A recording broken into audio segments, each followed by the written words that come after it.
If you're an author or plan to be one, get excited because this podcast is for you. Book Marketing Mentors is the only podcast dedicated to helping you successfully market and sell your book. If you're ready for empowering conversations with successful marketing mavens, then grab a coffee or tea and listen in to your host, international best-selling author Susan Friedman. Welcome to Book Marketing Mentors, the weekly podcast where you learn proven strategies, tools, ideas, and tips from the masters. Every week, I introduce you to a marketing master who will share their expertise to help you market and sell more books. Today, my special guest is Catherine Williams. Catherine is the owner of Chapter 1 Book Design based in the UK. She works globally with publishers, book coaches, and independent authors to make their books beautifully easy to read and ready for publication. She's unflappable, has a superb eye for detail, and a wealth of experience from her 30-year career so far in the world of publishing. Catherine, all the way from the UK, welcome. It's such a pleasure to welcome you to the show, and thank you for being this week's guest expert and mentor. Oh, thank you for having me, Susan. I always love it. Interviewing Brits. I mean, why not? We've got one British accent and another British accent, so at least we understand each other. Maybe some of the listeners might not. I don't know. Whatever. Catherine, you are brilliant, I know, at book design, the interior, which is something that I don't know how often authors really think about that. They sort of are focused so heavily on content, but often, let's say, overlook the design. Let's talk about why book design is so crucial for a book's success. Oh, thank you for that question. Yeah, I think it is absolutely vital because if it's difficult to read the book, for instance, if the margins are too narrow, if there's a lot of hyphenation in the text, that makes it hard to read. And then the content doesn't get absorbed as easily by the reader. Some of the content kind of gets lost along the way because they're being distracted by it being difficult to read and the hyphens. You know, if you've got what I call an ugly hyphenation, so you've got 3 or 4 hyphens on consecutive rows. Personally, I find that very distracting and I think it makes it difficult to read. So I'm not taking in what the author is saying. Yeah, large chunks of text for me are really bothersome. I know how important white space is, and I know before we went on the air, we were looking at a book that it's a beautiful book. However, the interior layout is so sort of text heavy. And there was something that you were mentioning about the margins. Talk to us about that, the importance of margin space. Yeah, absolutely vital.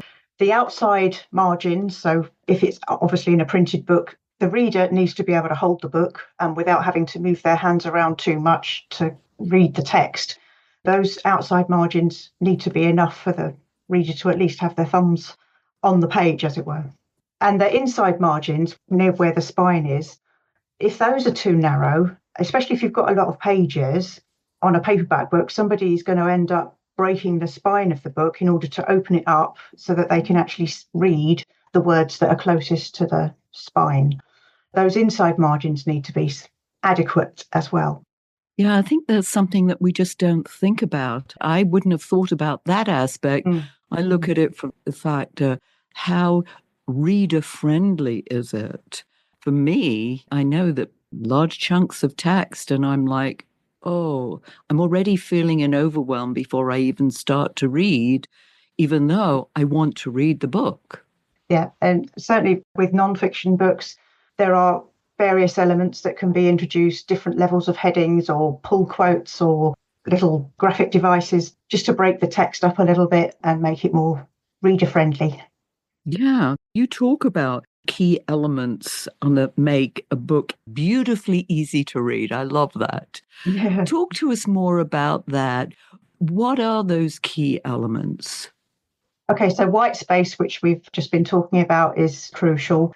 What used to be called leading, which comes from the old days of printing technology, where there were literally strips of lead between the characters on each line to space them apart. So line spacing now, that needs to be adequate as well, because if it's put in too compactly, that makes it hard to read.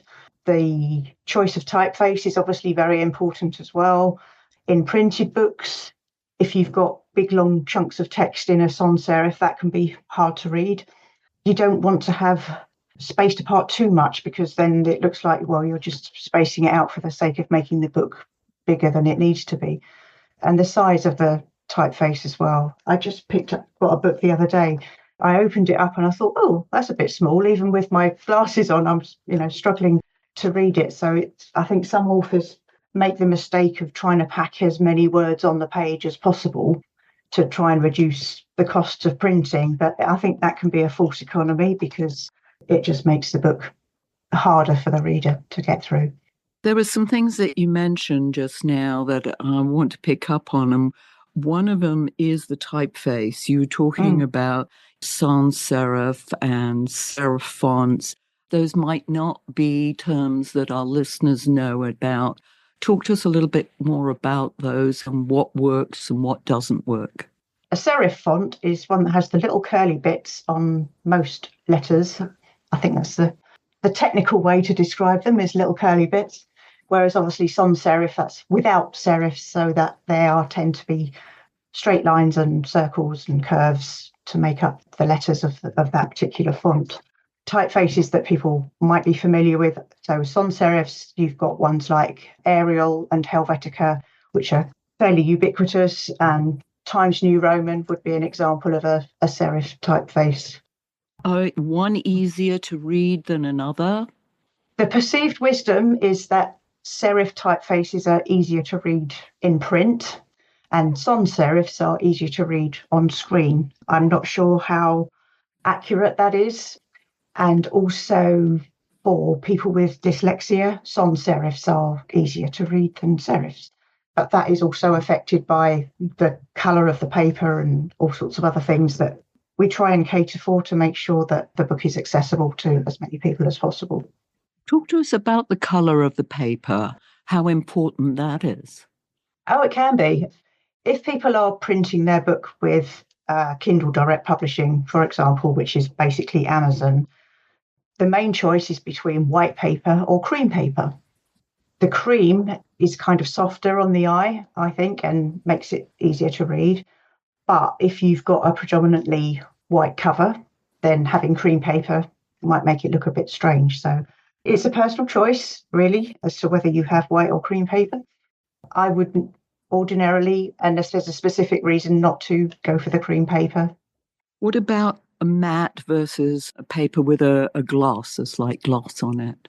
Again, I would tend to go for matte, unless there's a lot of photographs that particularly need that glossy finish. And then you'll be looking at a specialist printer rather than something like Kindle Direct Publishing, because they don't have that many choices on the paper stock. I mean, they do have a premium paper for the photographic books, but if you are doing a photographic book, you want to be looking at a different kind of printer, something like Lulu, if you're self-publishing, which are better for those high colour books. Now, when we talk about a book designer, and that's looking at the cover and then the interior layout and design, at what stage would an author bring a designer into the picture? As soon as possible, really. That said, some people do contact me when they're right at the beginning of their writing journey. They kind of just got the idea, and then it ends up being, it can be 2-3 years before they're actually ready for what I do, because it can take that long to get the book finished and edited. So generally, I say when you're getting towards the end of your first draft, that's probably a good time to get in touch, because at least then you know that there's a self-editing stage to go through, and obviously having it looked at by a professional editor, but that can be kind of closer quantified and then scheduled further on, 3 or 4 months down the line for the design work to be done. As for the cover, again, really as soon as possible, because the cover is obviously a major part of marketing the book. I'm pleased you said that, because that's one of the things when I talk to authors is wherever they are in the process, get the cover designed, just the front cover, because then you can start promoting it. You can even get a pre-order sales, just using it wherever, and it looks so real. It definitely makes it seem more real for the author, I think, this is my book, this is going to be published, rather than it's several files on your computer. It actually starts to look like a book, and that's the really exciting phase. It really is, because you can talk about, oh, I'm writing a book. And that's like, oh, great. There are many people writing books. But then when you see the cover and other people see the cover, it's just so real. I think it helps if you've got the cover done, even if it gets changed a bit when it's actually published, it makes it real. And then that gives the author the impetus to actually get it finished rather than it sitting on the computer for ages. Yes, I would agree with you. In fact, I had a coach once, and he put the cover out maybe 2 years before the book actually came out. Wow. So I was like, wow, yes. It made you feel, oh, I want that book. I want that book. And the anticipation of it coming out, I just didn't think it would take 2 years before he actually brought it out. Yeah, 2 years is quite a long time, but I would certainly say definitely 6 months to a year before you want to publish. You need to have that front cover out there to say, yes, this is coming. Are there trends in book designs that authors need to be aware of? Probably, yes. I know back in the day when I was working for a trade publisher, there used to be a website that had a section on copycat designs. There are definitely trends. The one that has really stuck in my mind, they were fiction titles, but they all seemed to feature headless women. They tended to be fiction, of course. A woman beautifully dressed in either period costume or all the way up to something fairly modern, but it would be just from the shoulders down rather than including their head. And it was quite strange, but it was obviously a trend at the time. Yeah, I think there are trends. It's worth looking at other books that are currently available in the same genre as you are publishing in, so you can have a look and see what you think works and what doesn't, and obviously not copying per se, but you can get some inspiration from the designs that are already out there. I know my listeners know that I'm not a great fan of Amazon. However, for looking for book designs, I think it's a great place to go. And as you said, look for other books in the same genre of what kind of styles seem to be repeated. Yeah. Not that I Yeah. like to be copycat. You No, still want absolutely. it to look as if it's modern. Yes, absolutely. And certainly for business books or any book that's being published as part of a marketing strategy for a business, make sure those brand colours are incorporated in some way, because it just makes it all the more cohesive. Yes, and as you and I were talking again before we came on the air, the fact that, yes, so I've got a friend, colleague who's putting a book out, and we looked at the idea of using colours that she's already using so that, again, it all fits together. It's all part of that brand and it looks cohesive. Let's focus on mistakes. I know our listeners love listening to mistakes. What are some of the biggest mistakes you see authors make when it comes to the layout and design? It's not so much on the layout and design, but it's about proofreading.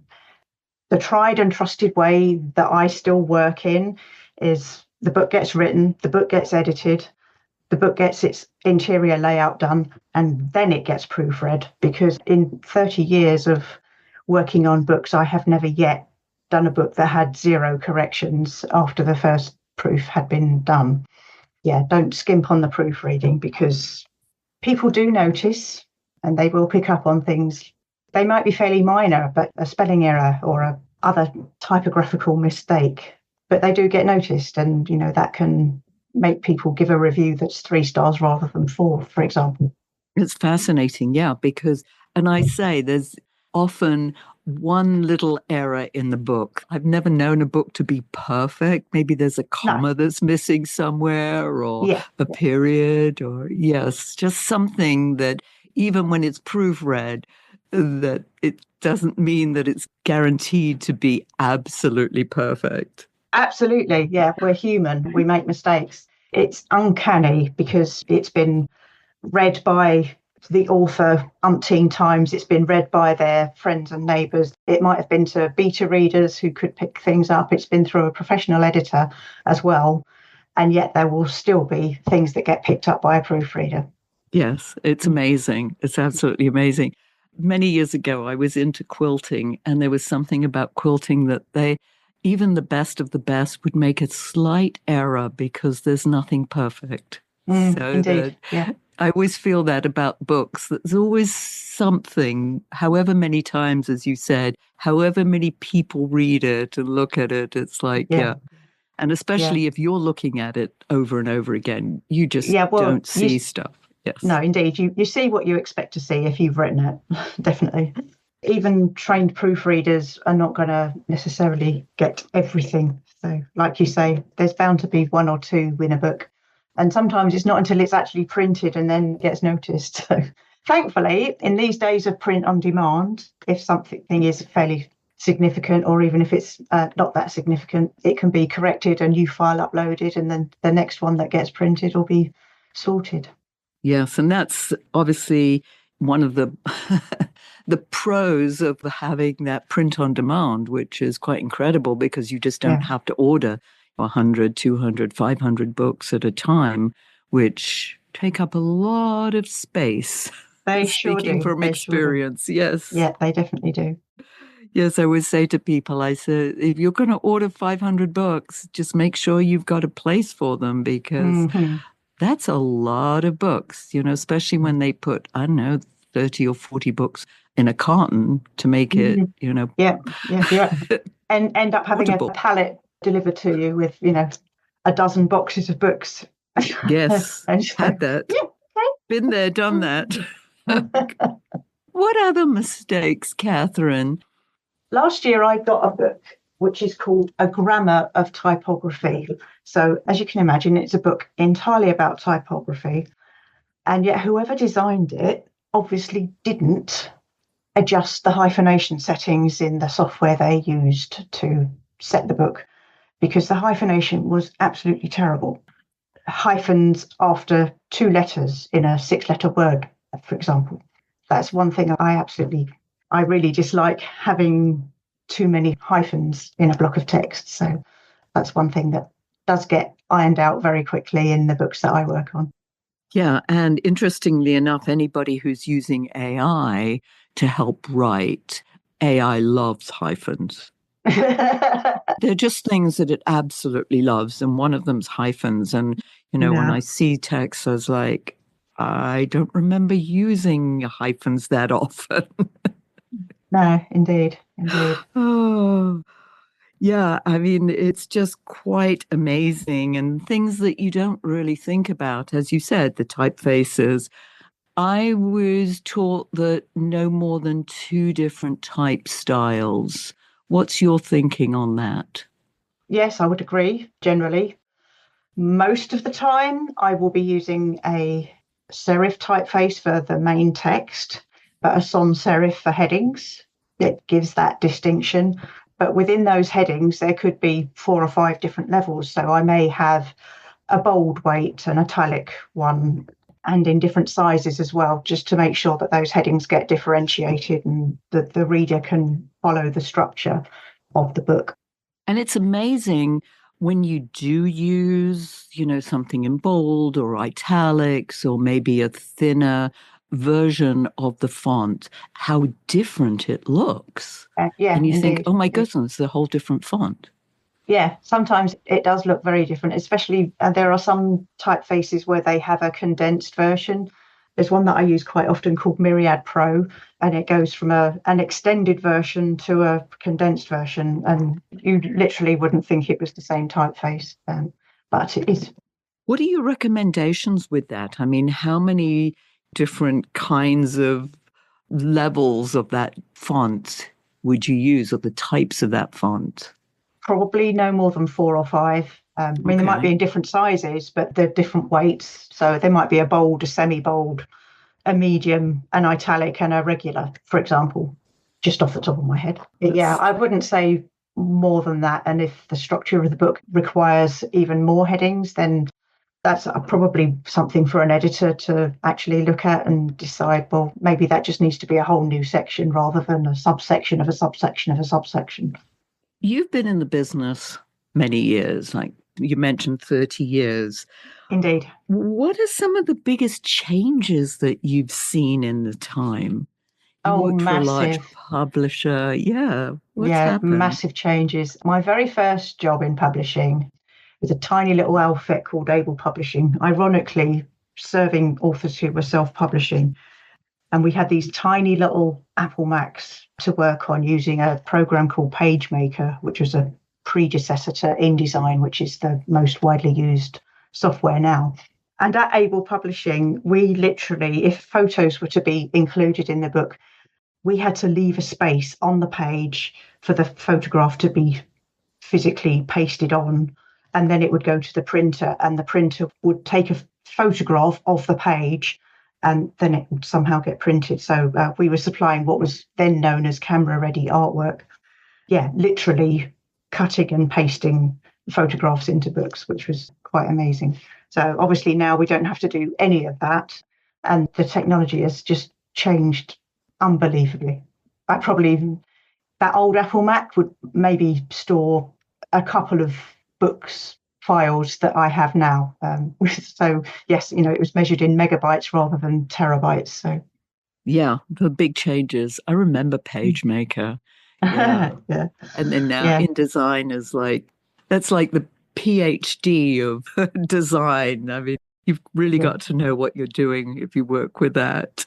I would say so. I mean, I've been using it since it very first came out, which I think was in the back end of 1999. So it's been out for a while. So yeah. What about the typefaces? What else is changed over the years? There are literally, I couldn't tell you how many typefaces are available now.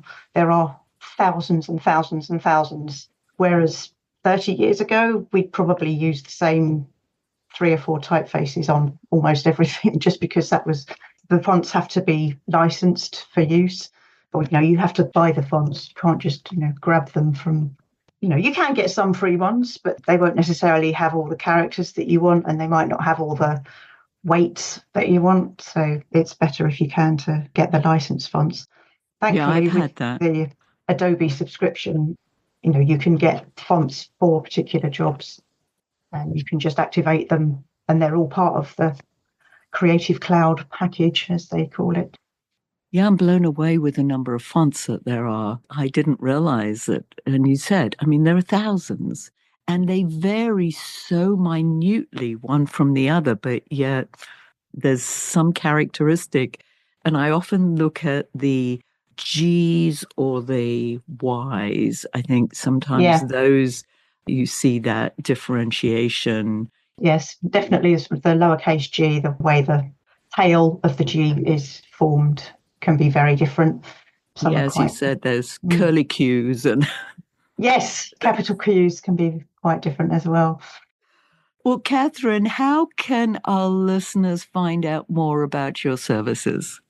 You can visit my website, which is a bit of a mouthful because I didn't choose a sensible domain name. It's chapter-1-book-production.co.uk.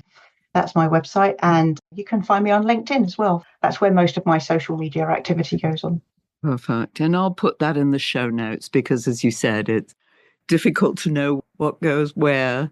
I'll put that in the show notes, make it easier for our listeners.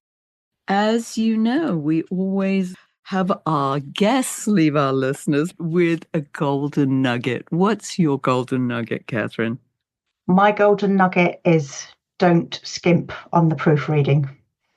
Yeah, I didn't realize how important that was at the end of the day. But yes, that really is important. Don't skimp on the proofreading. Love it. Thank you.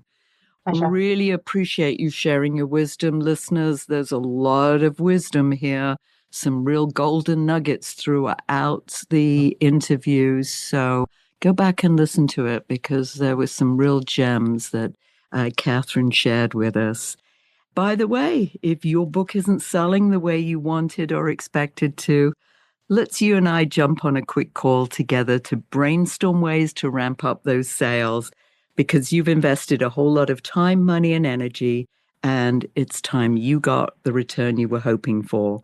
Go to bookmarketingbrainstorm.com to schedule your free call. And in the meantime, I hope this powerful interview sparks some ideas you can use to sell more books. Until next week, here's wishing you much book and author marketing success.